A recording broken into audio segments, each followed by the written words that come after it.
Hello viewers, আসসালামু আলাইকুম। On skill ডেভেলপমেন্টের পক্ষ থেকে শুভেচ্ছা এবং অভিনন্দন। তো ভিউয়ার্স, আপনারা দেখতে পাচ্ছেন আমি এখানে একটা এক্সেল রেডি করে রাখছি। এখানে মূলত আমরা কাজ করব রেট এবং অ্যামাউন্ট নিয়ে।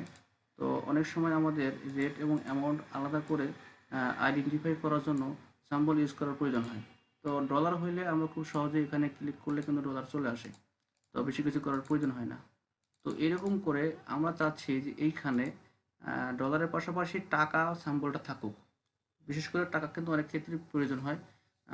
ডলার খুব আহ, অনেক সময় লাগে, পাশাপাশি টাকার সিম্বলটাও বেশি প্রয়োজন হয়। তো টাকার সিম্বলটা আমরা এখানে কিভাবে ফিক্স করতে পারি, মানে পার্মানেন্টলি টাকার সিম্বলটা এই ডলারের পাশাপাশি এখানে থাকবে।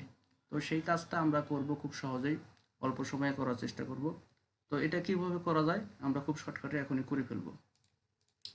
তো এটা করার জন্য আমরা চলে যাব কন্ট্রোল প্যানেলে। কন্ট্রোল প্যানেলটা আমরা আনার জন্য এখানে লিখতে পারি CONT। এই যে কন্ট্রোল প্যানেলটা চলে আসছে। তো আমরা এখান থেকে কন্ট্রোল প্যানেলে ক্লিক করব।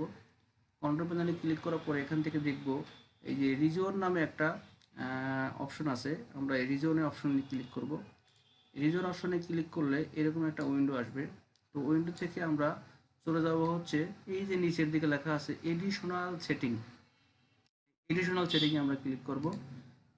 এখান থেকে দেখব হচ্ছে আমরা আমি একটু পাশাপাশি রাখি, তারই বুঝতে সুবিধা হবে। আচ্ছা, এখানে রাখলাম।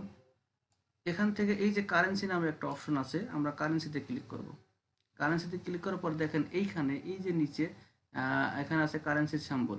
এই কারেন্সি সিম্বলে আমরা এখানে যা লিখে দেব আমাদের এই এক্সেলের এইখানে ঠিক তাই সেই সিম্বলটাই শো করবে, এবং এটা পার্মানেন্টলি শো করবে। যতদিন পর্যন্ত আপনারা মাইক্রোসফট অফিস আনইনস্টল না করবেন ততদিন পর্যন্ত এটা থাকবে। তো আমরা এখানে গিয়ে আমরা লিখে দিচ্ছি টাকা, টাকা। তো টাকা লিখলাম। চাইলে অন্য কেউ অন্য কোনো কারেন্সি সিম্বলও চাইলে ব্যবহার করতে পারে, মানে যার যেটা প্রয়োজন সে সেটা এখান থেকে সেট করে নিতে পারবে তার মতো করে। তো আমরা টাকা লিখলাম। টাকা লিখে আমরা এখানে লিখবো হচ্ছে অ্যাপ্লাই। এরপরে দিব হচ্ছে ওকে। এরপরে এখানে গিয়ে আবার দিব অ্যাপ্লাই। এখানে গিয়ে আবার দিব ওকে। আমাদের কিন্তু কাজ মোটামুটি শেষ। বাট এখন এখানে ক্লিক করে দেখেন এই যে টাকা কিন্তু চলে আসছে।